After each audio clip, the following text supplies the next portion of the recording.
à tous. Alors je fais cette petite vidéo parce que je me suis dit qu'en ces temps où Mass Mutation a été repoussé, on a bien assimilé World Collide, et bien de faire un petit focus un petit peu sur chacune des maisons proposées par le jeu Keyforge, pour voir un petit peu des choses qui pourront paraître évidentes pour certains, d'autres un peu une nouveauté, mais surtout un petit focus sur les maisons pour voir un petit peu leurs forces, leurs faiblesses, ce qu'ils font de mieux, ce qu'ils font de moins bien. Mais encore une fois, c'est juste un avis général sur les maisons.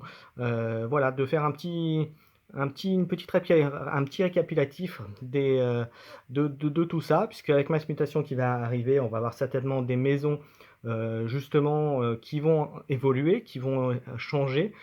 Par exemple, un cas concret sur World Collide, eh ben, ce sont les Bromnar qui ont été un peu affaiblis, et même beaucoup.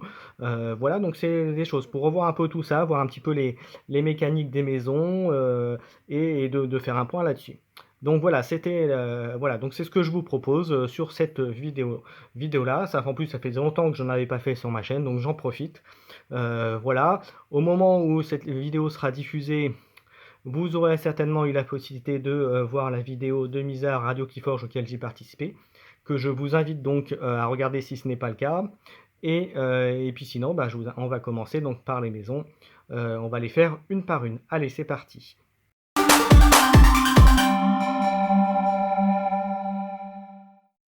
Allez, on va parler de la maison Logos. Alors, la maison Logos, qu'est-ce qu'on peut en dire? Eh bien, déjà, plein de choses. C'est une des maisons pour moi qui est une maison forte et de Keyforge, une des maisons sur lesquelles peut s'appuyer de nombreux jeux. Alors, les forces et les faiblesses des Logos. Alors, les forces, c'est la capacité principalement de pioche et d'archives. Euh, pioche et archives qui sont les gros avantages de cette maison. Qu'est-ce qu'on peut dire aussi?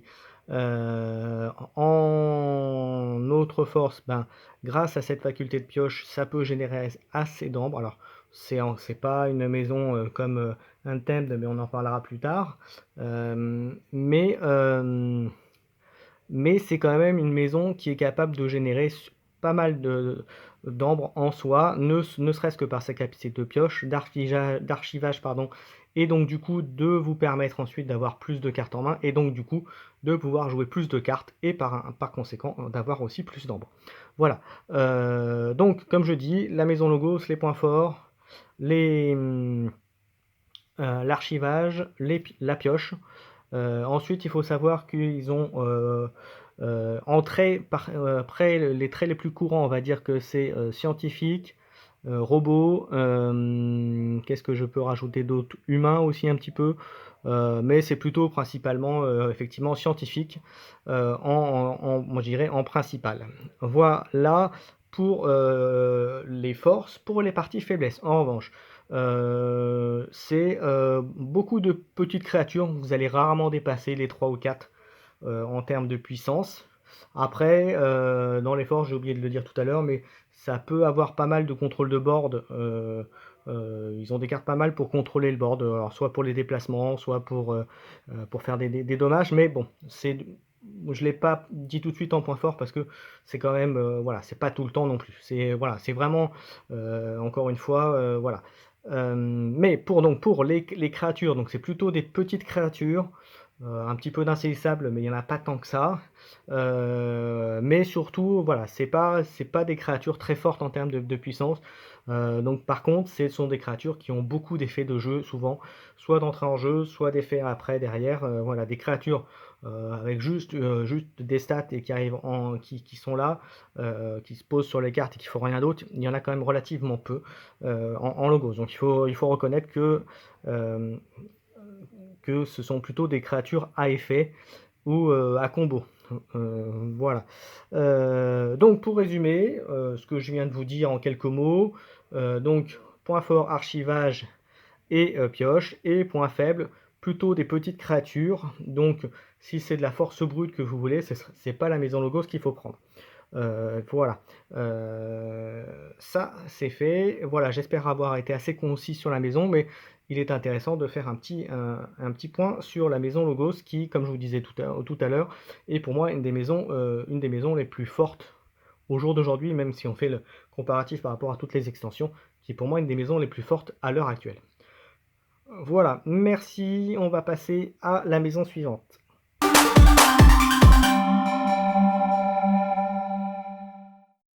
Allez, on passe à la maison Brobnar. Alors, qu'est-ce qu'on peut en dire déjà? C'est que c'est une maison qui est très très forte sur les extensions Appel des Archontes et Age of Ascension. Et puis Archonte qui a pris un gros coup de mou, qui a été vraiment, comme on dit, nerfé dans World Collide. Donc malheureusement, les Brobnar, vous ne les trouverez pas dans Mass Mutation, puisqu'on les a été enlevés, mis au repos, on va dire, pour être remplacés par les Sanctum qui avaient disparu pour World Collide. Voilà. Alors, quelles sont les forces et les faiblesses de cette maison? Alors, parmi les forces, c'est la maison qui, avec les Saurus, ont les plus grosses créatures du jeu. Il n'est pas rare que vous ayez des créatures 5+, parmi elles. Et aussi, c'est la maison qui a certainement le plus de capacité de faire des dommages directs ou indirects. Quand je dis indirect, c'est soit par des actions, soit par des habilités, des aptitudes de créatures en jeu. En général c'est des aptitudes type avant le combat ou jouer ou effectivement moissonnage qui vont pouvoir gérer donc la table. Donc entre la puissance de frappe et les capacités de dommage, direct ou indirect, comme je disais, ça a un contrôle de board, enfin un contrôle de créatures et de board adverses assez important. L'autre chose, parmi les traits les plus courants chez les Brobnar, c'est bien sûr le trait géant, puisqu'ils ont énormément de cartes qui synergisent là-dessus. Vous avez aussi quelques humains, comment ils s'appellent, les petits elfes là, les petits gobelins.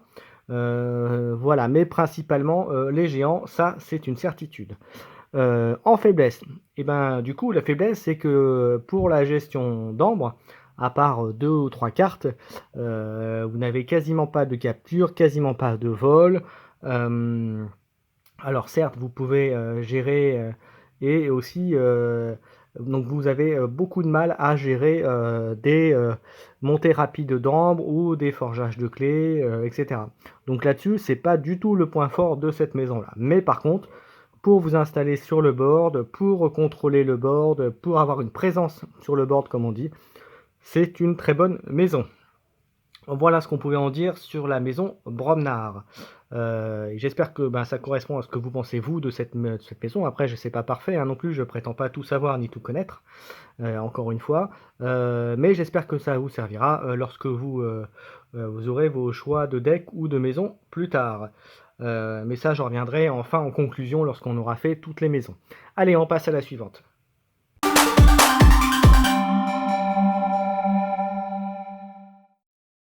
Allez, la maison Novalliance. Alors, c'est comme les Saurus, c'est une maison qui a été introduite par World Collide et qui donc bien sûr sera encore présente sur Mass Mutation et on verra quelles nouvelles cartes ils vont rajouter à cette faction. Alors, qu'est-ce qu'on peut en dire déjà? Au niveau des traits, c'est principalement humain, robot également important, mais principalement humain, scientifique aussi, qui est pas mal représenté. Voilà, mais c'est voilà principalement les traits que l'on peut voir sur cette maison. Alors, qu'est-ce qu'on peut dire aussi?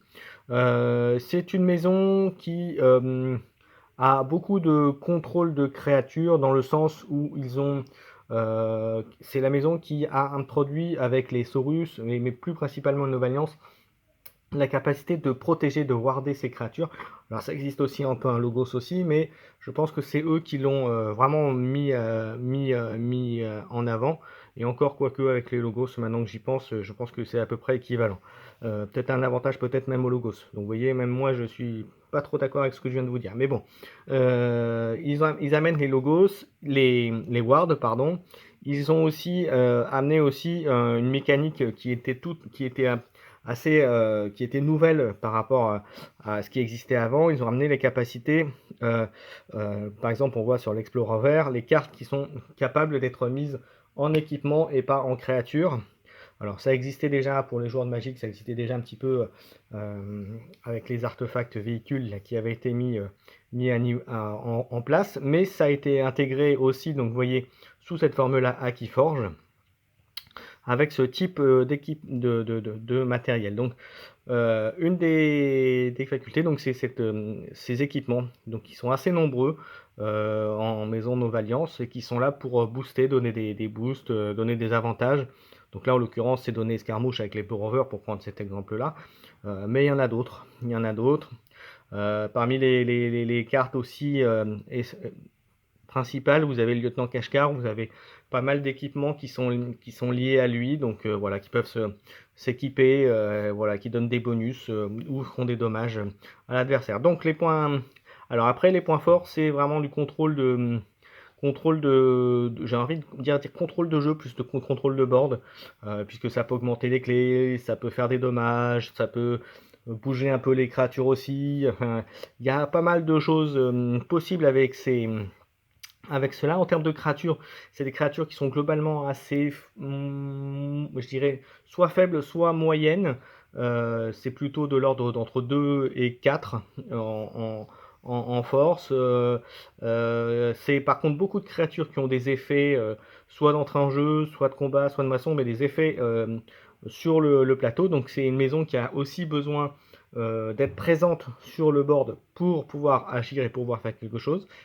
Ça, c'est une certitude. Voilà, donc c'est une maison qui peut être très vite affaiblie par des jeux, comme je disais tout à l'heure. Un rasboard, un clean de board sur cette maison-là peut s'avérer très fâcheux et très dangereux. Donc c'est une maison qui est très forte, mais qui a besoin aussi d'avoir des maisons à côté, soit pour protéger, soit pour prendre le contrôle du board, entre guillemets, car à elles toutes seules, ça va être rarement eux qui vont prendre tout de suite le. Ils vont pouvoir aider, ils vont pouvoir permettre de conserver le plateau de jeu s'ils sont en place, mais en premier coup, ce sera rarement eux qui vont être décisifs pour prendre le plateau de jeu à votre avantage. Voilà. Mais pareil, c'est une maison qui s'avère très forte avec des combos qui sont parfois difficiles à comment dirais-je, à prendre en main. Mais c'est une maison qui peut s'avérer très très forte, mais qui pour moi est un petit peu en dessous de la maison Saurus. Voilà, écoutez, on passe à la maison suivante.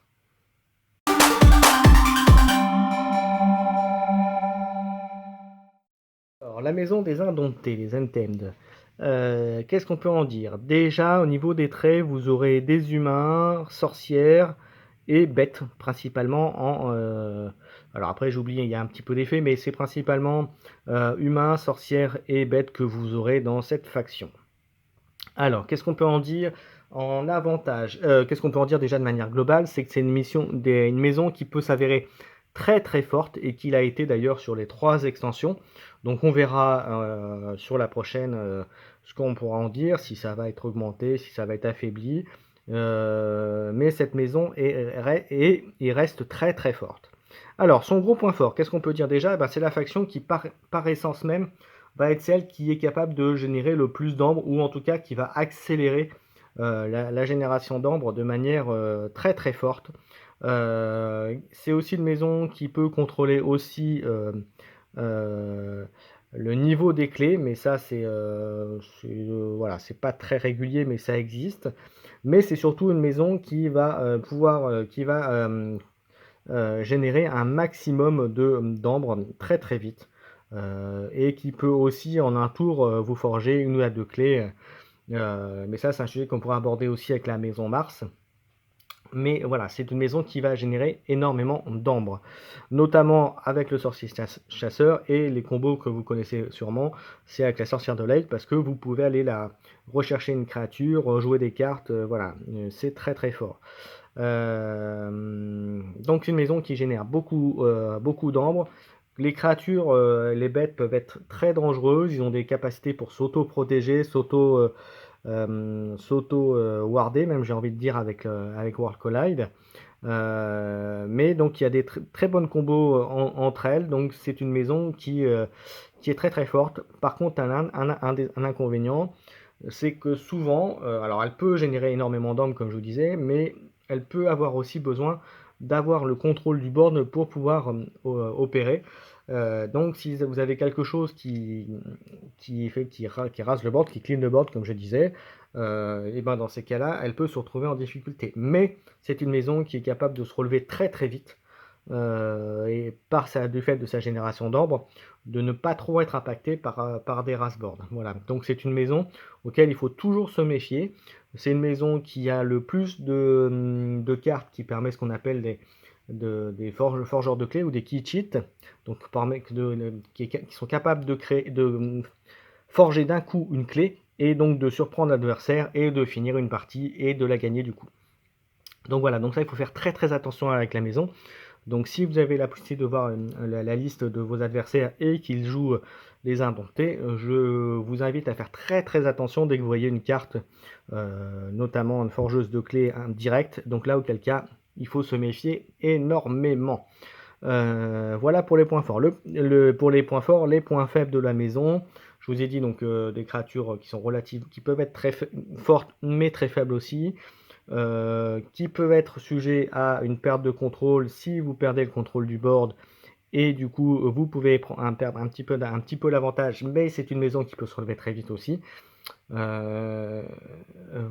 Après par contre il y a une maison qui est très très très sensible au vol d'ambre, à la capture d'ambre, parce qu'elle a une capacité effectivement d'en générer énormément, mais qui va très peu protéger son ambre. Alors elle a une ou deux créatures qui peut protéger, mais comme c'est des créatures qui sont finalement assez rares à trouver dans les decks, c'est pour ça qu'elle est très très très très susceptible principalement au vol d'ambre, aux captures d'ambre, et puis toutes les cartes qui vont stabiliser aussi l'ambre. Je parle notamment Shadow, voilà, qui vous dit voilà, si vous avez plus d'ambre, volez tel. Donc voilà, ça c'est le genre de carte qui va les rendre très fragiles. Voilà, c'était la maison indomptée.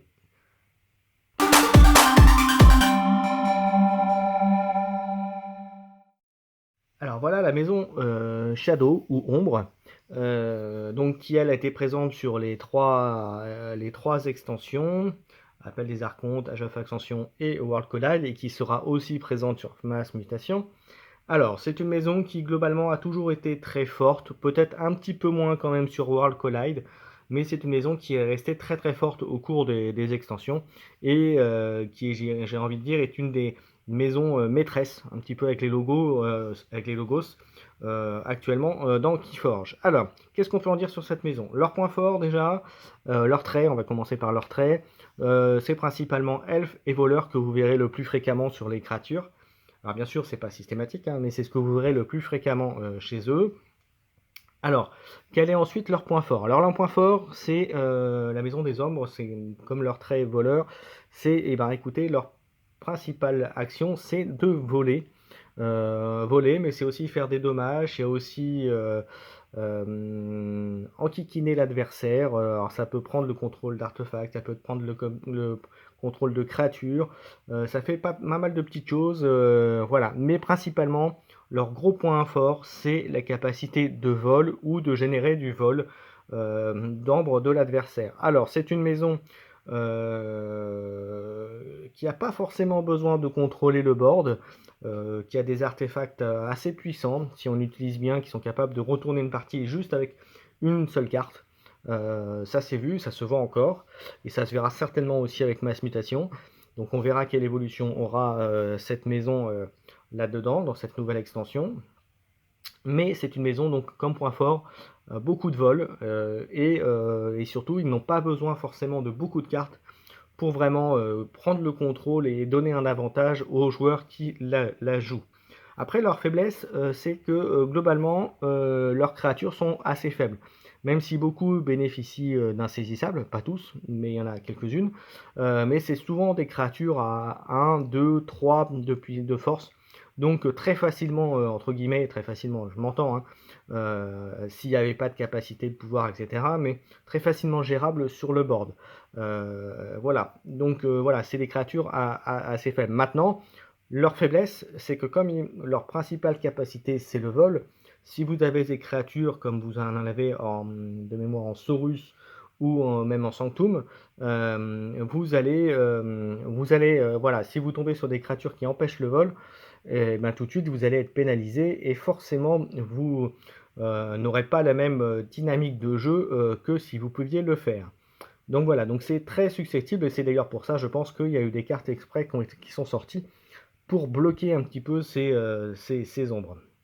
Voilà, bah écoutez, c'était un peu tout, mais par contre, ça reste une très très bonne maison en complément. Même si c'est une maison qui peut s'apparaître plus faible, elle sera toujours utile aux deux autres. Et il y a des bonnes combinaisons entre maisons qui peuvent être très sympathiques à faire, mais ça ce sera on verra ça sur d'autres sujets ultérieurement sur une autre vidéo. Voilà, c'était ce que j'avais à dire sur la maison Shadow. On passe à la suivante.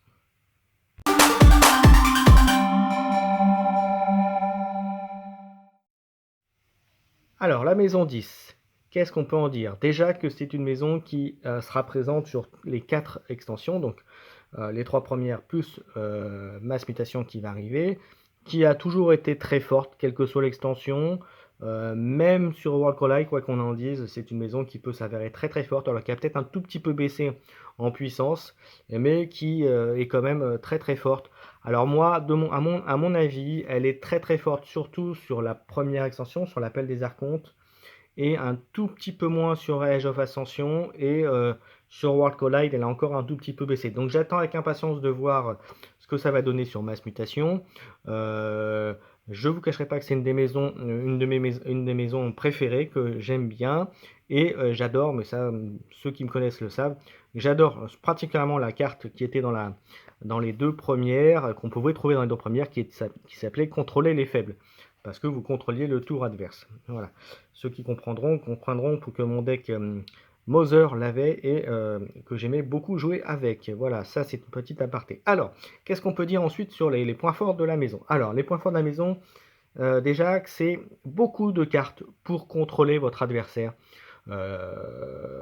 C'est un peu un cumul de ce que font les autres maisons, mais tout est fait pour embêter l'autre. Ou ça peut être gagner de l'ambre plus vite, voler de l'ambre, capturer de l'ambre, contrôler son tour, l'empêcher de jouer des cartes, prendre le contrôle de créatures, ou même d'artefacts, je crois pas, mais de prendre le contrôle de créatures. Donc vous voyez, il y a plein de choses possibles. C'est vraiment fait pour... c'est la faction des démons, donc effectivement, en entrée, vous aurez beaucoup démons, farfadets, principalement là-dessus. Donc c'est vraiment la faction qui est fait là pour pourrir le jeu de l'adversaire. Alors là, c'est dit gentiment, hein, mais c'est la principale attractivité de cette faction. C'est vraiment faire tout pour bloquer l'autre ou se donner en tout cas les moyens d'avoir l'avantage sur l'autre. Alors ensuite, c'est une maison aussi qui n'a pas forcément besoin d'avoir du board et qui au contraire peut se servir de ne pas en avoir pour agir plus facilement, peut aussi laisser l'adversaire croire qu'il a l'avantage et avec une carte ou deux reprendre la main et passer au-dessus et gagner une partie. Ça s'est déjà vu, ça s'est déjà fait et ça se refera certainement aussi. Donc ça c'est les points forts. En termes de points faibles, les points faibles, c'est que ça agit, ça fait pas mal de choses, mais s'il y a un bon contrôle de board en face, si ça gère aussi cette maison-là, si ça contre bien avec des bonnes cartes et avec des bonnes réponses au bon moment, la maison va pas faire grand-chose et peut même des fois s'avérer être une pénalité pour le joueur qui la joue. Donc voilà, donc ça dépend vraiment, mais après c'est une maison qui globalement est assez stable, donc il n'y a pas de gros défauts à signaler sur cette maison là. Les créatures Bon, c'est pas des grosses créatures, bon, ils ont quand même des créatures, pas mal de créatures à 5, mais c'est souvent des petites, des petites, moyennes créatures qui sont pas là faites forcément pour prendre le board. Alors après, ils ont des grosses créatures qui sont à 7, à 6, 7, voilà, et qui font le café, comme on dit, mais c'est pas la majorité des créatures qu'il y a dans cette maison. Donc globalement, c'est une maison qui a, bon, comme je vous dis, qui peut, voilà, si vous avez des bonnes réponses, va vite peut-être la mettre en danger. Le joueur va être mis en danger. Si vous contrôlez entre guillemets le 10, vous pouvez prendre un avantage sur le deck adverse. Euh, voilà. Donc, mais il n'y a pas, pour moi, il n'y a pas de gros, il n'y a pas de point faible majeur à signaler sur cette maison. Enfin, au jour d'aujourd'hui. Après, on verra bien sûr avec ce qu'il y aura sur les prochaines maisons. Voilà ce que j'avais à dire sur les 10. Et on passe à la suite.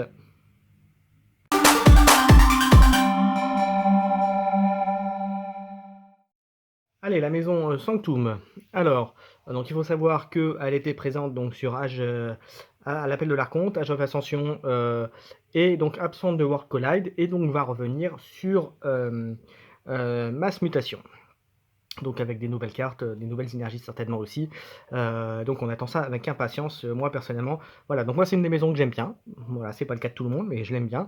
Alors, quels sont les points forts? Alors, déjà, c'est la maison qui, au jour d'aujourd'hui, donc à part maintenant peut-être les Saurus, ont les créatures qui ont généralement le plus d'armure, ou qui en tout cas sont capables de donner le plus d'armure. Voilà, comme d'ailleurs on le voit d'ailleurs en termes de design des cartes Sanctum, c'est généralement des guerriers en armure, voilà, donc voilà, donc ce qui montre bien que euh, l'armure est omniprésente sur les créatures Sanctum. Alors l'autre point fort, c'est qu'il y a beaucoup de créatures. Alors c'est pas toujours les plus fortes, mais ils ont quand même des créatures, on va avec une moyenne allez, entre 4 et 5, voire 6 de force. Donc ça a quand même une bonne présence sur le board, notamment avec les points d'armure qui font pas mal le boulot. L'autre point fort, c'est qu'ils sont capables de faire beaucoup de captures d'ambre. Et là, là, je vous le mettrai après dans le côté point faible, ce qui ne sera pas le cas des Saurus. Vous allez voir pourquoi aussi quand je ferai les Saurus. Mais ils ont une capacité donc de capture très très forte, et donc du coup de contrôler l'ambre adverse. Mais vous allez voir quand je vais mettre dans les faiblesses, c'est aussi un avantage qui peut se transformer en inconvénient. Après, ils peuvent générer beaucoup d'ambre, notamment avec des cartes comme là, comme vous voyez ici, l'œuvre de charité qui permet de gagner 3 d'ambre. Mais il me semble qu'elle n'était existante que voilà, elles étaient donc sur les deux premières extensions, sur les deux premières sorties. Voilà, donc principalement le point fort.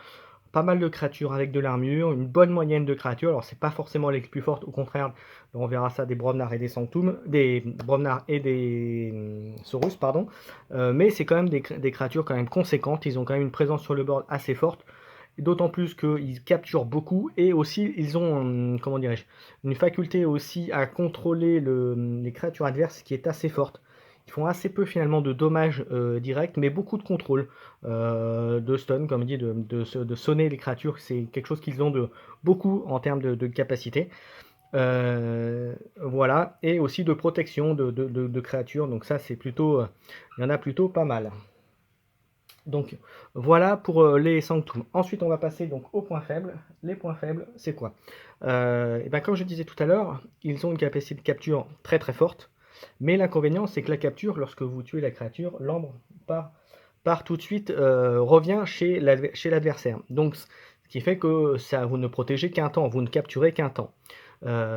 Donc voilà, c'est un peu leur faiblesse. Si vous avez un jeu en face qui va pouvoir gérer vos créatures, il va pouvoir reprendre l'ambre capturé et donc reprendre l'avantage entre guillemets sur ce que vous avez fait. Donc voilà, c'est ainsi un point faible. Qu'est-ce qu'il y a d'autre aussi en point faible? Ben, du fait qu'ils ne fassent principalement que de la capture, il n'y a pas de vol d'ambre, ou très peu.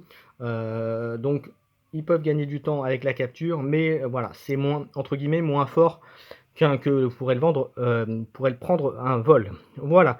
Mais sinon, c'est une maison qui globalement est assez stable, mais qui a besoin quand même d'avoir deux maisons adjointes pour finalement être très optimisée. Voilà, ça c'était mon point de vue sur les sanctums. On va passer à la maison suivante.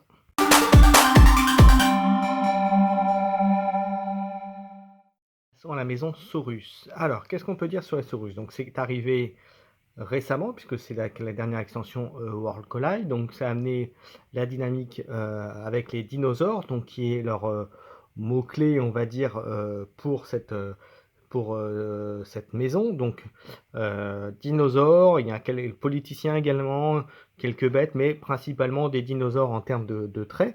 Alors, qu'est-ce qu'on peut dire dessus? Les points forts, c'est que ça a des grosses créatures.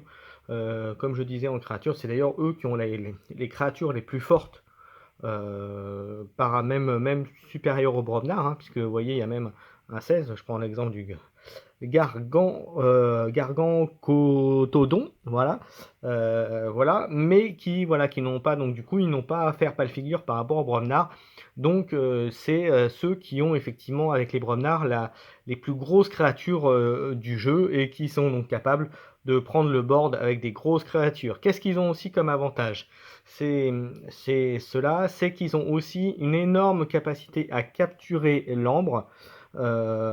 Surtout si c'est associé avec une autre capacité qu'ils ont été les premiers pratiquement, alors ça a été mis déjà dans 2-3 cartes auparavant, mais principalement ils sont arrivés avec la capacité, vous voyez avec cette créature là, Prafectus Ludo, qui fait que lorsque une créature est détruite, l'ambre qu'ils avaient sur eux, au lieu d'être ramené, donc l'ambre capturé par exemple, au lieu d'être ramené à l'adversaire, revient au stock commun, donc en gros l'adversaire repart quasiment de zéro. Voilà, donc c'est une capacité qui est très forte. Donc la capture, la capacité d'être sur le board, un peu de contrôle aussi, quelques dommages directs pour compléter, un peu comme des Brobnar, mais surtout, voilà, une présence, une capture d'ambre très très forte. Voilà. Alors leur défaut, c'est peut-être effectivement de ne pas contrôler l'ambre, il n'y a pas de vol d'ambre, il n'y a pas de très sujet à des rasboards, comme on appelle, des clean de board, à partir du moment où on nettoie tout le plateau de jeu, ils auront tendance à avoir un petit peu plus de mal à se remettre en route. Voilà, c'est une faction qui a quand même souvent besoin quand même d'avoir le contrôle du board, en tout cas d'avoir de la présence sur le plateau de jeu pour pouvoir faire quelque chose. Maintenant, c'est une faction qui est arrivée très forte sur World Collide, mais on pourra dire la même chose aussi de la Star Alliance, Nova Alliance, pardon. Mais ça, on verra ça quand on parlera de cette faction, de cette maison plutôt. Est-ce que j'ai oublié quelque chose? Donc je vous ai dit les points forts, les points faibles. Alors après, c'est bien sûr subjectif, hein, puisque c'est la première extension avec cette maison. Avec Mass Mutation qui va arriver, on va voir ce qu'il va y avoir, quelles sont les nouvelles cartes qui vont renforcer cette maison ou au contraire les affaiblir. Donc on verra ça avec Mass Mutation. Mais voilà en tout cas mon avis sur cette maison. Allez, on passe à la suivante.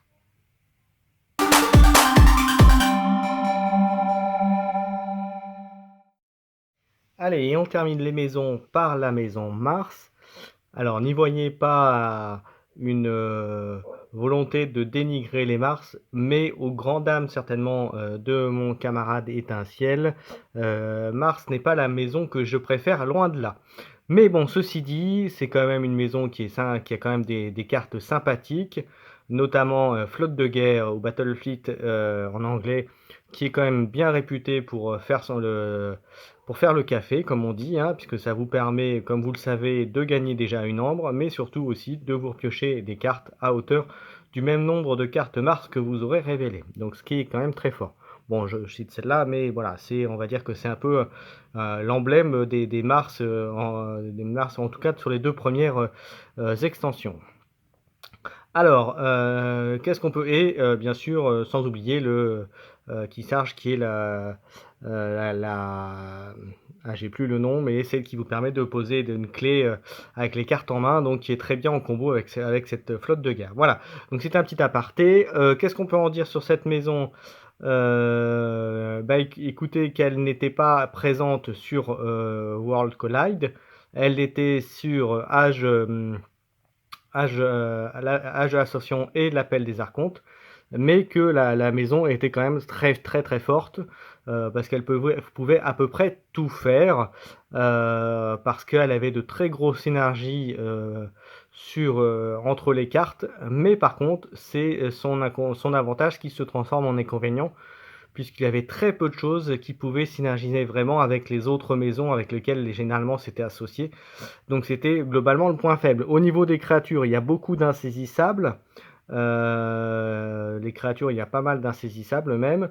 Et sinon en termes de traits, c'est martiens, scientifiques et robots que vous aurez beaucoup. Euh, et également un point faible, c'est que si ce n'est pas des robots, ce sont des créatures qui globalement sont très fragiles, même si insaisissables, mais très fragiles à des dommages directs ou indirects. Voilà. Mais ceci dit, il y a quand même de gros pouvoirs, de grosses capacités pour le moisson, même ne serait-ce que juste jouer. Voilà, il y a quand même de très très bonnes choses. Il y a quelques cartes aussi qui sont vraiment pas intéressantes du tout et qui sont très dures à jouer, qui sont très spécifiques. Mais au-delà de ça, c'est quand même une maison qui pouvait être sympathique à jouer, mais qui, il faut quand même bien le dire, est quand même détestée par beaucoup de joueurs de Keyforge. Voilà. J'attends de voir ce qu'il y aura dans les prochaines extensions, puisque malheureusement Mars ne sera pas présent sur Mass Mutation. Mais on verra ça sur les prochaines sorties. Voilà, c'était pour terminer. On a terminé avec les maisons. On fait un petit débrief de tout ça juste tout de suite. Enfin, après là.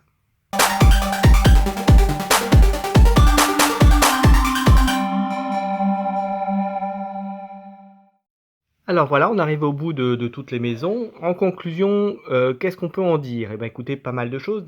On peut voir que au fil des extensions, les maisons ont quand même pas mal évolué. Il y a eu pas mal effectivement aussi de dynamiques et de combos différentes au fur et à mesure des extensions.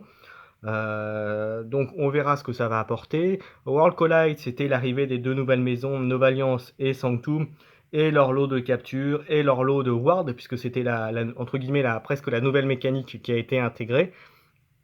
Donc il y aura le système de dons dans Mass Mutation, mais ça on en parlera au moment de la sortie, et on parlera de tout ça plus en détail certainement aussi. Écoutez, j'espère que ça vous a plu, que ce petit focus sur chaque maison, alors c'est très bref, c'est très personnel, c'est subjectif. Après, je prétends pas dire tout, enfin, je prétends pas tout savoir ni être parfait dans mon analyse, mais j'espère que ça peut vous servir lorsque vous analyserez les maisons, les decks, et en tout cas vous donner une petite aide entre guillemets lors de vos choix et de vos parties. Voilà, et écoutez, à bientôt. On se retrouve bientôt, peut-être en live avec mes camarades pour faire un conseil des forgeurs numéro 3, puisqu'on en a déjà fait 2.